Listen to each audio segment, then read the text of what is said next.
दोस्तों महाभारत का युद्ध 18 दिनों तक चला, जिसमें एक से एक बड़े महारथी मारे गए। इस युद्ध में 17वें दिन कौरवों के सेनापति कर्ण को वीरगति प्राप्त हुई। जब अर्जुन ने नियति कर्ण पर दिव्यास्त्र का प्रयोग कर दिया, अर्जुन के दिव्यास्त्र से कर्ण की मृत्यु हो गई। लेकिन सिर्फ कर्ण की मृत्यु का कारण उनके रथ का पहिया फंसना नहीं था, क्योंकि ऐसे कई कारण थे जिसके चलते महारथी कर्ण की मृत्यु हो गई। यदि ये कारण नहीं होते तो अर्जुन कभी भी कर्ण को परास्त नहीं कर सकते थे। तो चलिए जानते हैं आखिर कर्ण और अर्जुन में कौन श्रेष्ठ था। लेकिन उससे पहले यदि आप हमारे चैनल पर नए हैं तो चैनल को सब्सक्राइब अवश्य करें। दोस्तों कर्ण का जन्म होते ही उनकी माता कुंती ने उन्हें त्याग दिया, जिसके चलते उन्हें अपने सत्य का स्मरण नहीं हो पाया। ये महारथी कर्ण की मृत्यु का सबसे बड़ा कारण था। इसके साथ महारथी कर्ण ने झूठ बोलकर परशुराम से शिक्षा प्राप्त की थी, जिसके कारण परशुराम ने कर्ण को श्राप दे दिया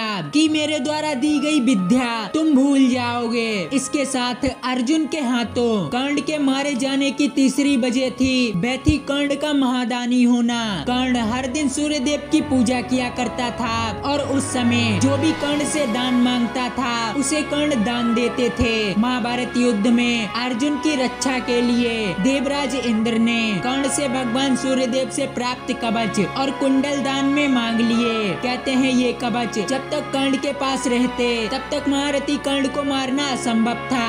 यदि कर्ण अपना कवच दान ना करते तो शायद ही अर्जुन महारथी कर्ण को किसी भी युद्ध में परास्त कर सकते थे। इसके साथ कर्ण की मृत्यु के पीछे का सबसे बड़ा कारण थे स्वयं भगवान श्री कृष्ण, क्योंकि भगवान श्री कृष्ण ने इंद्रदेव को वरदान दिया था कि वे महाभारत युद्ध में अर्जुन का साथ देंगे और सूर्य के पुत्र कर्ण को परास्त करके इस युद्ध में अर्जुन की विजयी होगी। इसके साथ अर्जुन के हाथों कर्ण की मृत्यु की एक और वजह थी और वे थी कर्ण दुर्योधन का साथ दे रहे थे जो अधर्म कर रहा था। अधर्म का साथ देने की वजह से कर्ण को वीरगति प्राप्त हुई। इसके साथ ही जब कर्ण कौरव सेना के सेनापति बने तब माता कुंती ने कर्ण को ये रहस्य बताया था कि पांडव तुम्हारे भाई हैं, जिसके चलते महारथी कर्ण बहुत भावुक हो गए और उन्होंने कुंती को ये वचन दिया था कि मैं आपके 4 पुत्रों को नहीं मारूंगा। जिसके चलते महारथी कर्ण महाभारत युद्ध के दौरान खुद को बहुत लाचार और कमजोर महसूस कर रहे थे, क्योंकि उन्होंने सभी पांडवों को एक एक बार जीवन दान दिया था। दोस्तों जब महारथी कर्ण बिल्कुल कमजोर हो चुके थे तब भी अर्जुन महारथी कर्ण को नहीं मार सकते थे, क्योंकि महारथी कर्ण के पास भगवान परशुराम द्वारा दिया गया विजय धनुष था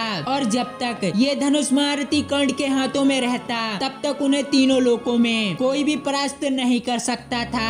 और भगवान श्री कृष्ण स्वयं महारथी कर्ण की ताकत को भली भांति जानते थे, तभी कर्ण के रथ का पहिया फंस जाता है और कृष्ण के कहने पर अर्जुन नियति कर्ण पर एक शक्तिशाली बाण चलाते हैं। इस तरह एक महान योद्धा का अंत होता है। तो दोस्तों आपको क्या लगता है कि महारथी कर्ण और अर्जुन में कौन श्रेष्ठ तथा शक्तिशाली योद्धा था? हमें कमेंट में जरूर बताएं और वीडियो पसंद आई हो तो चैनल को सब्सक्राइब करके बेल आइकन अवश्य दबाएं।